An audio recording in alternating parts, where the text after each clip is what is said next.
C'est ça. Il fallait faire une distribution au niveau des régions et ensuite choisir des ASC au niveau des régions. Donc, on a en tout et pour tout 2 poules à Kolda. On a 4 poules à Ziguinchor, en fait, donc 2 à Ziguinchor-Ville, une poule à Okap, une poule à Bignona. On a aussi 2 poules à Sédhiou. Donc, ça fait 8 poules qui sont réparties dans la région de Casamance naturelle. Donc, nous, on a été avec le président Lorcave de Kaolack, Mamadou Diak. Nous sommes les 2 coordinateurs. Parce que chaque poule a un coordinateur. En fait, moi, je coordonne la poule G, Diak coordonne la poule E. Mais lui, dans son humilité, a pris en fait toute la coordination, il m'en a remis. Voilà pourquoi les gens me disent coordinateur des poules. Donc, on est venu depuis le vendredi. Donc, les compétitions ont commencé samedi. On fait 4 matchs par jour. Parce que qu'on a eu l'avantage d'avoir des projecteurs, ce qui n'est pas le cas de Bignona, encore moins de Sédhiou. Voilà pourquoi, donc, mais on devait faire 2 matchs par jour. Maintenant, on a dit on fait 4 matchs par jour. Le lendemain, on se repose. Mais on fait des matchs en cadet. On fait des matchs en cadet. Donc, pour le moment, les choses correctement. On a fait vraiment deux journées. Et la 3e aujourd'hui. Et nous remercions vraiment l'Orcave de Kolda. L'Orcave de Kolda et la plage coldoise. C'est ça. Parce que nous avons été très bien accueillis.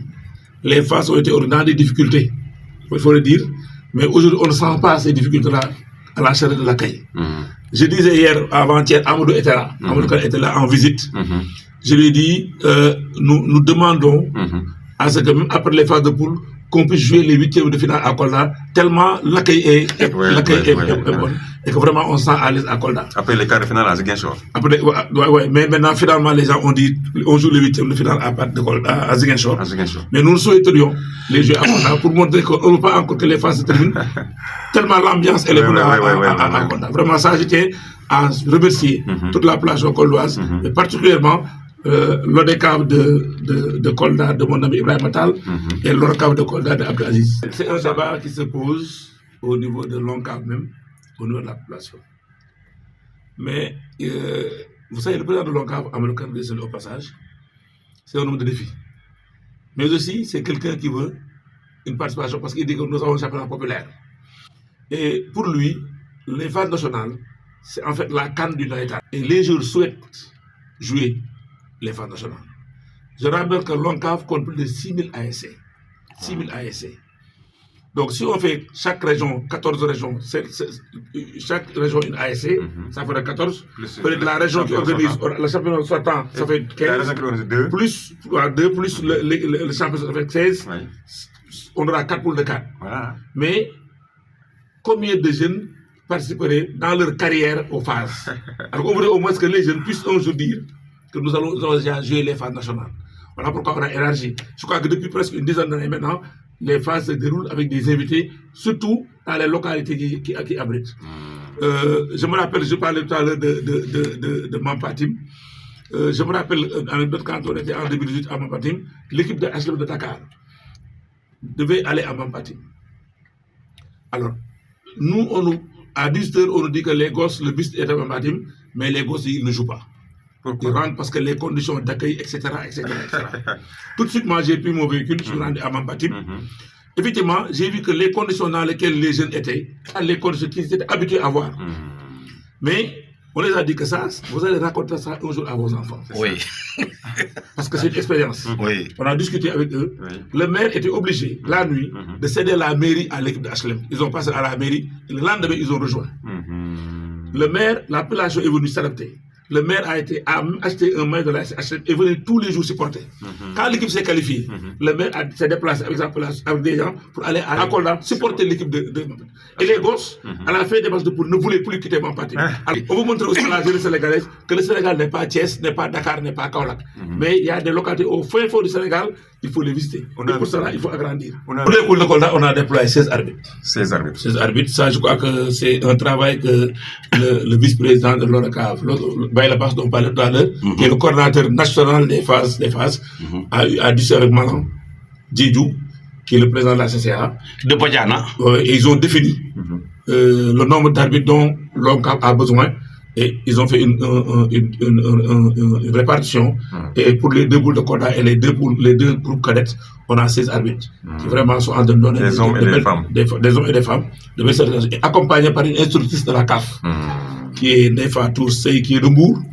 C'est elle qui. Parce que après, je crois que les phases, il y a un examen qui se prépare pour que certains arbitres puissent aller au niveau international. Voilà pourquoi on a vu que c'est la crème nationale qui a été prise en charge, et on voit que vraiment il y a de beaux matchs qui ont fait par les arbitres. Du coup, nous pouvons dire, pour le moment, les 2 journées observées ici à Kolda, satisfaction pour le supporter lambda de la prestation des arbitres. Oui, je crois que il y a rarement des contestations, parce que les arbitres c'est des humains, mais quand même dans l'ensemble, on peut dire que les arbitres tiennent bien le sifflet et que les choses se passent correctement. Et que aussi on n'a pas vu de contestation majeure d'ASC qui ont été battues.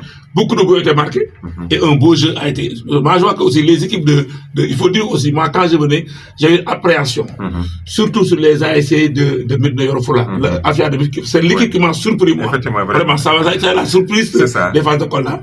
Et vraiment, de tout cœur, je souhaite que Afia gagne son match d'aujourd'hui pour aller à Ziguinchor. Vraiment. Ce sera 2 Afia à Ziguinchor. Oui. Le Afia de Kolda et le Afia de Medina. Le Afia de Kolda est déjà qualifié. Il est déjà 6 points dans le premier.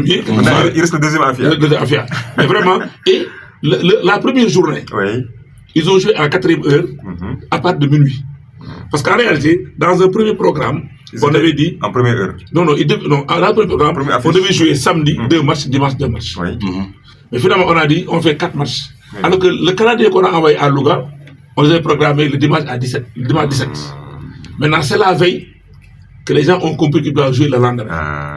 Donc, ils sont pas très tard de Louga. Donc, le président nous a appelé pour nous dire, pour un peu égaliser les chances, est-ce qu'on a le match de première heure et l'amener en 4e heure. On a compris. Mais ce qui m'a surpris maintenant, c'est que l'ASC de MIF, on m'a dit qu'ils sont à 6 km. Ils ont joué à 4e heure, les supporters étaient là.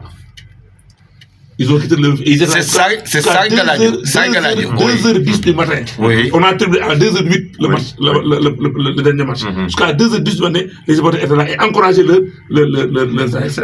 Vraiment, moi, ça a été. Et finalement, ils ont gagné. Ils ont gagné 29-2. Ils ont gagné Louga. Ils ont gagné Louga. Et vraiment, depuis ce jour, moi, je le porte sur mon cœur. Je souhaite vraiment qu'Afia de MIF gagne son match d'aujourd'hui. C'est le premier supporter, en tout cas, aujourd'hui. En fait, c'est des matchs de qualification décisifs. Donc, il y a des équipes qui sont déjà passées. Je crois qu'aujourd'hui, maintenant, toutes les AS sont les calculatrices. On fait les calculs. Donc, ça, c'est un match extrêmement serré. Souhaitons que l'enjeu ne tue pas le jeu. Parce que les gens ont le temps à calculer. Il nous faut un nul. Il nous faut une victoire. Et ça peut influer sur le jeu. Donc il y a 2 ASC déjà qui sont sortis de l'eau. C'est Khaïgé de Kaorak qui s'est qualifié avec 6 points. Et Afia de Kolda qui ont 6 points. Maintenant, il y a des équipes aussi éliminées. Pour le moment, je crois que c'est seul Entente de Vélingara qui est éliminé. Mais aussi, Entente de Vélingara est éliminé. Maintenant, les autres. Chacun peut se qualifier. En cas de nul pour les uns et de victoire pour les autres. Donc il va falloir attendre vraiment la fin de la soirée pour prendre maintenant la calculatrice et voir en fait qui des équipes, des 4 équipes, des 8, les 4 qui vont aller à Ziguinchor pour comme vous avez dit, que les matchs se jouent dans 2 endroits différents à la même heure. La logique voudrait. Mais comme on n'a pas, et puis on a les contraintes de temps, c'est que maintenant l'État est limité dans le temps. L'État nous a dit maintenant c'est du 15 juillet au 15 octobre. Donc aussi, il faut jouer rapidement les phases et laisser aux ORCAV de dérouler le match. On va les pénaliser aussi. Donc on a fait 4 matchs. Mais je crois que même s'il y a des calculs, chacun a sa qualification entre ses gens. Ça, le problème fondamentalement. C'est-à-dire qu'on ne peut pas dire comme ça. Aujourd'hui, l'équipe de Louga, c'est qu'il lui faut une victoire pour passer à la qualification. Il va jouer à fond son match. Il faut dire qu'en fait, derrière eux, il y a une dame. Elle s'appelle Nefa Toursey. Elle est de Mbour. Elle est introduite de la CAF. Et c'est elle qui est en train de superviser. Et vous savez que Malang, tout le monde le connaît, ne badine pas sur la compétence. pour une petite erreur, il te met au frigo. Et Mareb aussi, Naïfat aussi, c'est quelqu'un qui est très rigoureux sur le truc. Donc, dès qu'ils savent que Naïfat est là, les gens prennent les choses au sérieux. Et je dis aussi que on n'a pas choisi n'importe quel arbitre. Je prie qu'on a choisi les meilleurs. Parce que c'est les phases nationales, c'est le summum du Naïtan, il faut que les meilleurs soient là pour arbitrer. Non, pas bouclé. Et là, peut-être c'est un peu la difficulté que nous avons. C'est ça. C'est que généralement, quand une région ou une localité organise les phases, les autorités supportaient vraiment le coup. Enfin, pas tout, mais quand même, ils venaient en appoint. À Kolda, voilà pourquoi je remercie vraiment nos amis de Kolda. Parce qu'ils n'ont presque pas reculé de subvention. Il n'y a que le conseil départemental qui arrive à enlever 100 000 francs. En dehors de cela, c'est l'ODECAV, c'est l'ORCAV et c'est l'ONCAV qui ont pris en charge la restauration, les hébergements. Parce que c'est l'ONCAV qui paye le transport de toutes les ASC aller et retour. Et l'ONCAV, à chaque ASC, une restauration de 50 000 francs par jour. Aux ASC. Donc ça, du petit déjeuner, dîner. Ouais. Chaque ASC reçoit 50 000 francs par jour. En appui, quoi. Oui. En appui. Parce que et le transport aller et retour, c'est l'ONCAV qui prend en charge.